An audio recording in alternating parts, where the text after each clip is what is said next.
Boa noite a todos. Vamos continuar a leitura bíblica que nós estamos vindo aqui todos os dias para ler um capítulo da Bíblia aqui com vocês. Hoje nós iremos ler o capítulo 16 do livro de Lucas. Disse Jesus também aos discípulos: Havia um homem rico que tinha um administrador, e este lhe foi denunciado como quem estava a defraudar os seus bens. Então, mandando-o chamar, lhe disse: Que é isto que ouço a teu respeito? Presta contas da tua administração, porque já não podes mais continuar nela. Disse o administrador consigo mesmo: Que farei, pois o meu senhor me tira a administração? Trabalhar na terra não posso, também de mendigar tenho vergonha. Eu sei o que farei, para que, quando for demitido da administração, me recebam em suas casas. Tenho chamado cada um dos devedores do seu senhor, disse ao primeiro: Quanto deves ao meu patrão? Respondeu ele: 100 cados de azeite. Então disse: Toma a tua conta, assenta-te depressa e escreve 50. Depois perguntou a outro: Tu quanto deves? Respondeu ele: 100 coros de trigo. Disse-lhe: Toma a tua conta e escreve 80. Elogiou o Senhor o administrador infiel, porque se houvera adiladamente, porque os filhos do mundo são mais hábeis do que a sua própria geração, do que a própria geração dos filhos da luz. Aqui Jesus está dando um exemplo do administrador desonesto, né? Nós, trazendo para a nossa vida, nós administramos nossa vida. Não podemos ser desonestos com ela, né? Porque um dia nós prestaremos conta de tudo o quanto fizemos aqui na terra, né? Um dia vai chegar nossa morte e com ela vem o juízo de Deus. E nós prestaremos conta se formos honestos ou não com as nossas contas, com a nossa vida, com as nossas coisas, com o que Deus nos deu. E eu vos recomendo: das riquezas de origem iníqua, que é desonesta, né? Fazei amigos, para que quando aquelas vos faltarem, esses amigos vos recebam no tabernáculo eterno. Aqui ele está dizendo que das nossas riquezas, né? Que nós possamos, através dela, trazer pessoas para Cristo, né? E não de forma desonesta. Quem é fiel no pouco, também é fiel no muito. E quem é injusto no pouco, também é injusto no muito. Se, pois, não vos tornastes fiéis na aplicação das riquezas de origem injusta, quem vos confiará a verdadeira riqueza? Né? Aqui, às vezes, esse versículo que diz: quem é fiel no pouco, também é fiel no muito, e quem é injusto no pouco, também é injusto no muito. Muitas vezes nós dizemos assim: eu ganho pouco, né? Ganho pouco, tenho poucas posses, por exemplo. Mas eu só vou ajudar as pessoas quando eu tiver um emprego melhor, quando eu ganhar melhor. E isso é errado, né? Porque quem é fiel no pouco será fiel no muito. Se você não é fiel no pouco que você tem, você também não vai ser no muito. Porque quando começar a ganhar mais, vai aparecer mais contas e mais dívidas. E não vai se lembrar de ajudar ninguém. Então, com o pouco que você tenha, ajude as pessoas, quem você quiser ajudar, com pouco, certo? Que aí Deus lhe abençoará e você terá o muito também. Se não vos tornardes fiéis na aplicação do alheio, quem vos dará o que é vosso? Ninguém pode servir a dois senhores, porque ou há de aborrecer-se de um e amar o outro, ou se devotará a um e desprezará o outro. Não podeis servir a Deus e às riquezas.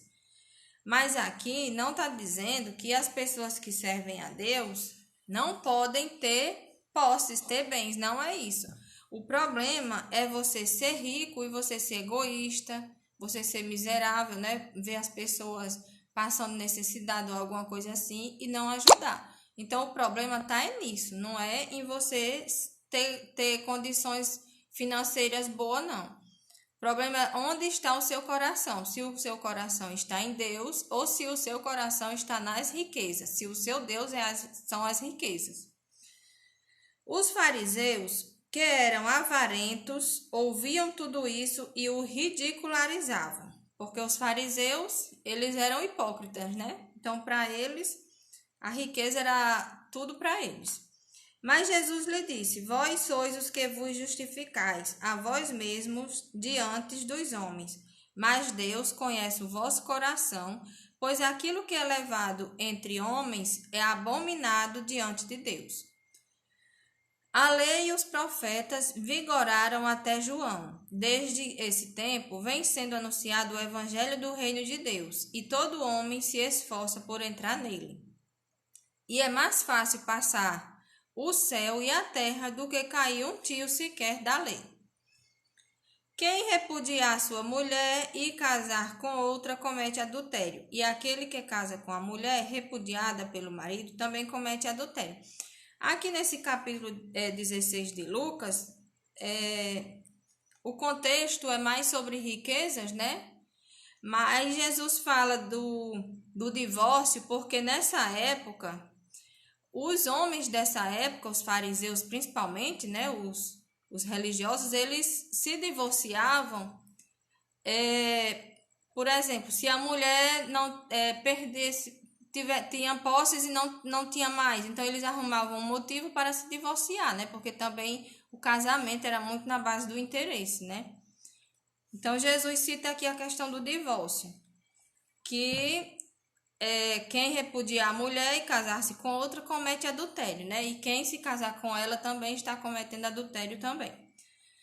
Ora, havia certo homem rico que se vestia de púrpura e de linho finíssimo e que todos os dias se regalava esplendidamente. Havia também certo mendigo chamado Lázaro, coberto de chagas, que jazia à porta daquele. Então, Lázaro vivia na porta do homem rico. Desejava alimentar-se das migalhas que caíam da mesa do rico e até os cães vinham lamber-lhe as úlceras, as feridas, né? Aconteceu morrer o mendigo e ser levado pelos anjos para o seio de Abraão. Morreu também o rico e foi sepultado. No inferno, estando em tormentos, levantou os olhos e viu ao longe a Abraão e Lázaro no seu seio. Então, clamando, disse: Pai Abraão, tem misericórdia de mim e manda Lázaro que molhe a ponta do seu dedo, que molhe em água a ponta do dedo e me refresque a língua, porque estou atormentado nesta chama. Disse, porém, Abraão: Filho, lembra-te de que recebeste os teus bens em tua vida, e Lázaro igualmente os males. Agora, porém, aqui ele está consolado e tu em tormento. E, além de tudo, está posto um grande abismo entre nós e vós, de sorte que os que querem passar daqui para vós, outros não podem, nem os de lá passar para nós. Aqui a questão do rico está no inferno e Lázaro está no seio de Abraão, é como eu já falei, não é porque ele era rico, porque Abraão também era um homem rico. Abraão era um homem de posses e foi muito rico da sua época. E ele estava num lugar bom, junto com Lázaro. Então, a questão não é ser rico e ir para o inferno, nada disso. A questão é você amar o seu dinheiro, as suas riquezas, as suas posses, mais do que ama a Deus. Porque, em primeiro lugar, na nossa vida está Deus, está o nosso Criador, que foi Ele quem nos deu as riquezas. Então, nós devemos fazer também a vontade dEle através delas. Certo? Então, o problema aqui não é porque o homem era rico e foi para o inferno porque era rico, não. É porque o mau uso que ele fez das riquezas dele. Tá certo? Então, e também a outra questão que fala, né, é que existe um abismo entre o lugar que Lázaro está e o lugar que o rico está. Quem está em um lugar não passa para o outro. A Bíblia diz isso aqui. Então replicou: Pai, eu te imploro que o mandes à minha casa paterna, porque tenho 5 irmãos, para que lhes dê testemunho, a fim de não virem também para este lugar de tormento. Respondeu Abraão: Eles têm Moisés e os profetas, ouçam-nos. Hoje nós temos a Bíblia Sagrada, né? Porque ninguém que morre, que está ou no céu, no seio de Abraão, ou no inferno, não pode vir dizer nada para nós. Está aqui a Bíblia dizendo, não sou eu quem estou dizendo. Hoje nós temos a palavra de Deus, a Bíblia Sagrada, né? Para aprender, compreender e conversar com Deus através dela também. Porque a Bíblia é a palavra de Deus para nós. Mas ele insistiu: Não, pai Abraão, se alguém dentre os mortos for ter com eles, arrepender-se-ão. Abraão, porém, lhe respondeu: Se não ouvem a Moisés e os profetas, tampouco se deixarão persuadir, ainda que ressuscite alguém dentre os mortos. Né? Então, essa questão de o rico foi para um lugar, para o inferno, né?